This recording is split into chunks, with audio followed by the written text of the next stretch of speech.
కొట్టి అందులో ఉన్న కార్పొరేట్లను బలవంతంగా తీసుకెళ్తుంటే చూస్తా డిపార్ట్మెంట్ కూర్చోడదు. పోనీ అక్కడ ఎవరు పోలీసులు లేరు అనుకోవడానికి అందరూ అక్కడే ఉన్నారు కాపలా.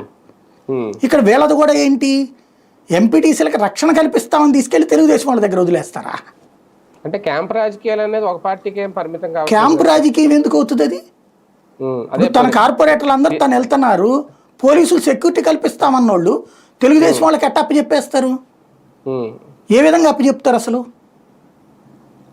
అప్పచెప్పడం కరెక్ట్ కాదు కదా. అప్పుడు తునిలో కూడా అలాగే జరిగింది.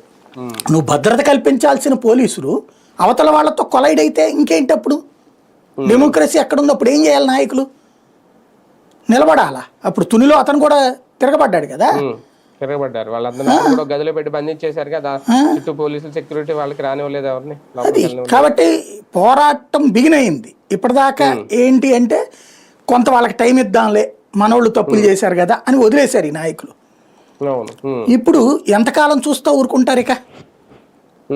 కాబట్టి వచ్చేసారు రోడ్డు మీదకి, దిగిపోయారు. ఇప్పుడు వీళ్ళని భయపెట్టి కంట్రోల్ చేసే ప్రయత్నం జరుగుతుంది పత్రికల ద్వారా. ఇప్పుడు కాకాని గోవర్ధన్ రెడ్డి పారిపోయాడని ఈనాడు జ్యోతిలో రాసేశారు. ఇప్పుడు ఇదివరకు దేవినేని ఉమా వీళ్ళకి సంబంధించి అయితే వెంటాడుతున్నారు, దుర్మార్గం, దుష్టత్వం అని రాశారు అప్పుడు. ఇప్పుడు పారిపోతున్నారని రాస్తారు. అప్పుడు సాక్షి